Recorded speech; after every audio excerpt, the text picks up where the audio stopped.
Dear student, I am going to teach you first chapter Indian Civilization and Culture, Objective Question and Answer, Part 2 today.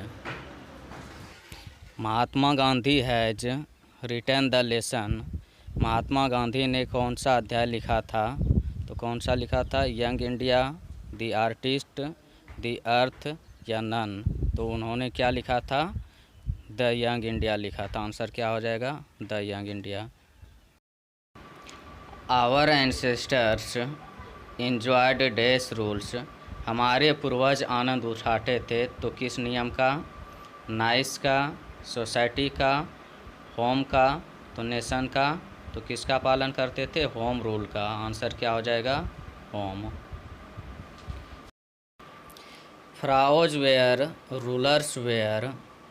फ्राओज कहाँ के नियमों को कहा जाता है?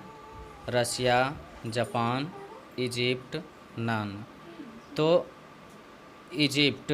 फ्राओज के नियमों को, प्राचीन नियमों को क्या कहा जाता है? इजिप्ट। आंसर सी, इजिप्ट हो जाएगा। Indian glory is that it is dash. Bharat की प्रतिष्ठा नि गौरव किस प्रकार की है? इमूवेबल, मूवेबल या इग्नोरेंट या नन? तो किस प्रकार की है भारत की प्रतिष्ठा और चमक दमक? इमूवेबल यानी अचल है। A number. Question number 5, modern civilization is the worship of. Question number 5, आधुनिक सभ्यता पूजा है तो किसकी पूजा है? ब्रदरहुड की, कास्ट की, इक्वलिटी की या मटेरियल की? तो किसकी पूजा है? मटेरियल की। Who did tell about Indian civilisation and western civilisation. भारतीय सभ्यता और पश्चिमी सभ्यता के बारे में किसने बताया था?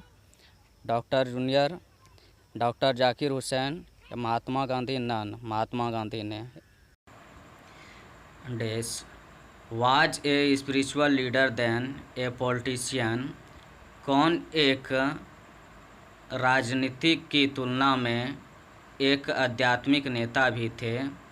ऑप्शन महात्मा गांधी, डॉक्टर जाकिर हुसैन, नानू काका या नॉन? आंसर क्या हो जाएगा? महात्मा गांधी।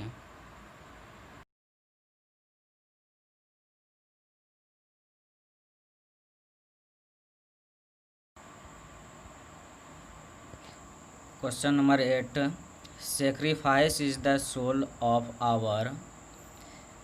बलिदान हमारा एकमात्र उद्देश्य है।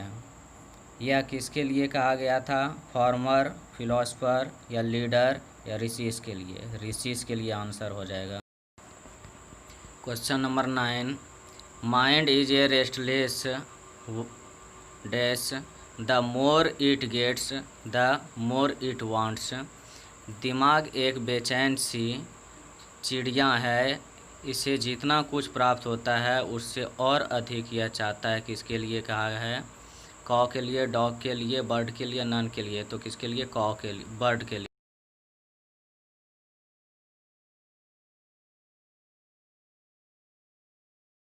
Civilisation is the state of development of a dash. सभ्यता विकास की एक अवस्था है तो यह अवस्था किसके लिए है? पीपुल के लिए, एनिमल्स के लिए, बर्ड के लिए या डॉग के लिए? तो एनिमल, पीपुल और डॉग को इससे कोई भी काम नहीं है तो क्या हो जाएगा? पीपुल के लिए। Question number 11, were satisfied with small village. छोटे से गांवों में भी रह कर के संतुष्ट रहते थे तो कौन रहते थे? जर्मन्स, रोमन्स, इंडियन या आवर एंसेस्टर्स? तो सही आंसर इसका क्या हो जाएगा? आवर एंसेस्टर ने, हमारे पूर्वज लोग छोटे से गांवों में भी रह कर के खुश ही रहते थे। Given is associated with.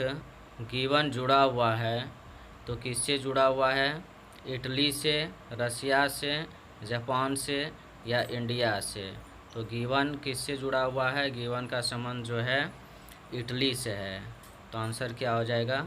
Italy.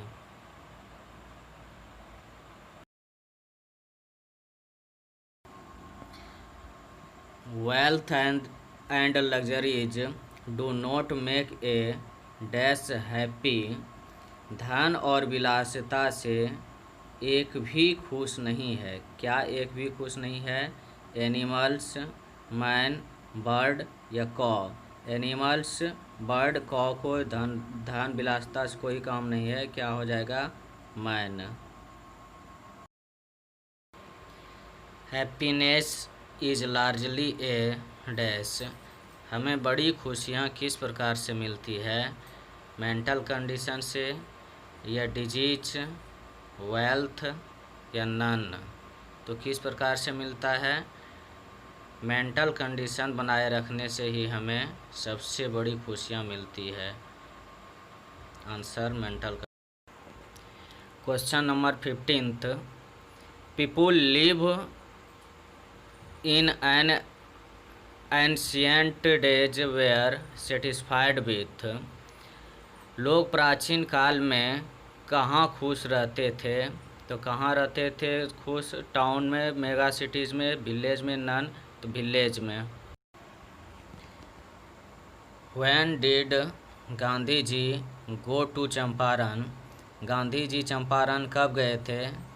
1918, 1817 या 1819 या 1917।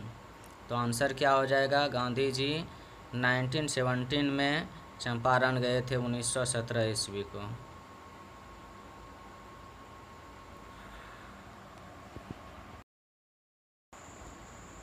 Simple living and high thinking is the base of. साधारण रहन सहन और उच्च विचार किसका आधार है? अमेरिकन सिविलाइजेशन या चाइनीज सिविलाइजेशन, इंडियन सिविलाइजेशन या नन। तो साधारण रहन सहन और उच्च विचार किस सभ्यता का है? तो इंडियन सिविलाइजेशन का है। Answer number C, Indian civilisation.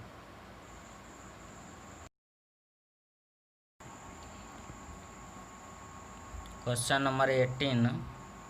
What is the opposite meaning of stale. Stale का विपरीतार्थक मीनिंग क्या होगा? तो स्टेल मतलब क्या होता है? बासी। तो उसका उल्टा शब्द क्या हो जाएगा? फ्रेश। फ्रेश मतलब होता है ताज़ा। आंसर फ्रेश हो जाएगा।